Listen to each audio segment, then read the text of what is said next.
નમસ્કાર દર્શક મિત્રો, હું વિવેક કલોલા આપ સર્વેનું YouTube ચેનલમાં હાર્દિક સ્વાગત કરું છું. મિત્રો 120 ગોલ્ડન રૂલ્સ ઓફ ઇંગ્લિશ ગ્રામરની જે આપણી સિરીઝ ચાલી રહી છે તેની અંદર આજે આપણે રૂલ નંબર 89 શીખવાના છીએ.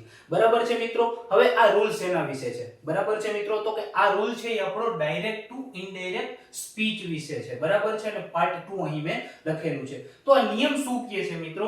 જોઈ જ્યારે પણ તમને બરાબર છે ડાયરેક્ટ સ્પીચમાં આપેલું કોઈ પણ વાક્ય બરાબર છે, ટૂંકમાં ડાયરેક્ટ સ્પીચનું વાક્ય જો સાદા ભૂતકાળમાં હશે, શેમાં હશે મિત્રો? સાદા ભૂતકાળમાં હશે. બરાબર છે? તો ઇનડાયરેક્ટ સ્પીચમાં તે વાક્યને તમે પૂર્ણ ભૂતકાળમાં ફેરવશો. શેમાં ફેરવશો મિત્રો? પૂર્ણ ભૂતકાળમાં ફેરવશો. ટૂંકમાં આને તમે કઈ રીતે યાદ રાખી શકો છો? ટૂંકમાં તમે આને કઈ રીતે યાદ રાખી શકો છો મિત્રો? આ છે ડાયરેક્ટ સ્પીચ. આ છે ડાયરેક્ટ સ્પીચ. બરાબર છે ને? તમારે એને શેમાં ચેન્જ કરવાનું છે મિત્રો? તો કે ઇનડાયરેક્ટ સ્પીચમાં. બરાબર છે? તો મેં શું કીધું મિત્રો? કે ડાયરેક્ટ સ્પીચમાં આપેલું વાક્ય જો સાદા ભૂતકાળમાં હોય, શેમાં હોય મિત્રો? સાદા ભૂતકાળમાં હોય. બરાબર છે? તો તે વાક્યને તમારે શેમાં ચેન્જ કરવાનું છે મિત્રો? તો કે પૂર્ણ ભૂતકાળમાં ચેન્જ કરવાનું છે. બરાબર છે? આનો બેઝિક કોન્સેપ્ટ શું છે? તો સાદો ભૂતકાળ હોય મિત્રો, તો સાદો ભૂતકાળ હોય તો એમાં શું હોય મિત્રો? તો કે કરતા પછી સીધું જ V2 હોય. બરાબર છે? કરતા પછી સીધું જ V2 હોય. બરાબર છે? આને તમે પૂર્ણ ભૂતકાળમાં ચેન્જ કરો એટલે શું થાય મિત્રો? તો કે કરતા પ્લસ હેડ પ્લસ V3 થાય. ક્લિયર છે મિત્રો? હું શું કહેવા માંગુ છું? ડાયરેક્ટ સ્પીચમાં આપેલું વાક્ય જો સાદા ભૂતકાળમાં હોય, બરાબર છે, તો ઇનડાયરેક્ટ સ્પીચમાં સાદા ભૂતકાળના વાક્યને તમારે પૂર્ણ ભૂતકાળમાં ચેન્જ કરવાનું છે. એટલે કે સબ્જેક્ટ પ્લસ V2 ને તમારે શેમાં ચેન્જ કરવાનું છે? Subject plus had plus V3 ની અંદર ચેન્જ કરવાનું છે. ક્લિયર મિત્રો? આને આપણે એક્ઝામ્પલની મદદથી સમજીશું. બરાબર છે?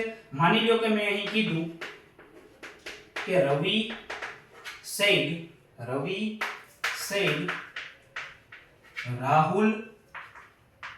taught English. તો અહીં તમે જોઈ શકો છો મિત્રો કે આરવી આપણું ભૂતકાળમાં છે અને જે ડાયરેક્ટ સ્પીચમાં આપેલું વાક્ય છે એ સબ્જેક્ટ પ્લસ V2. બરાબર છે? એટલે કે સાદા ભૂતકાળમાં છે. ક્લિયર છે મિત્રો? હવે મારે આને ઇનડાયરેક્ટ સ્પીચમાં ફેરવવું હોય તો કઈ રીતે થશે મિત્રો? તો કે રવિ told that Rahul had taught English. Clear છે મિત્રો? તો રૂલ નંબર 89 શું કહે છે મિત્રો? કે જો ડાયરેક્ટ સ્પીચમાં આપેલું વાક્ય, બરાબર છે, ડાયરેક્ટ સ્પીચમાં આપેલું વાક્ય બરાબર છે સાદા ભૂતકાળમાં હોય તો ઇનડાયરેક્ટ સ્પીચમાં એ સાદા ભૂતકાળના વાક્યને તમારે શેમાં ચેન્જ કરવાનું છે મિત્રો? તો કે પૂર્ણ ભૂતકાળની અંદર ચેન્જ કરવાનું છે. ક્લિયર છે મિત્રો? હજી એક બીજી વસ્તુ પણ તમને કહી દઉં કે ડાયરેક્ટ સ્પીચમાં આપેલું વાક્ય શેમાં હોય મિત્રો? તો કે સિમ્પલ પાસ્ટમાં હોય. બરાબર છે? સિમ્પલ પાસ્ટમાં હોય. તો ઇનડાયરેક્ટ સ્પીચમાં એ શું થશે મિત્રો? તો કે પરફેક્ટ પાસ્ટમાં થશે. બરાબર છે? તો અહીં તમારે યાદ શું રાખવાનું છે? આટલી વસ્તુ યાદ રાખજો મિત્રો કે સબ્જેક્ટ પ્લસ V2 છે, બરાબર, ઈ શું થશે? તો કે subject plus had plus V3 થશે. Subject plus had plus V3 થશે. બીજી એક વસ્તુ કે ડીડ પ્લસ જે V1 હશે, બરાબર, કેમ કે સાદા ભૂતકાળનું જે નકાર વાક્ય આવે એમાં ડીડ પ્લસ V1 હોય. બરાબર છે? નોટ પછી V1 એટલે ડીડ પ્લસ V1 હોય. બરાબર છે? તો સાદા ભૂતકાળમાં શું થશે મિત્રો? તો કે had plus not plus V3 અથવા તો હેડ પ્લસ V3. તમે આવી રીતે પણ આને યાદ રાખી શકો છો.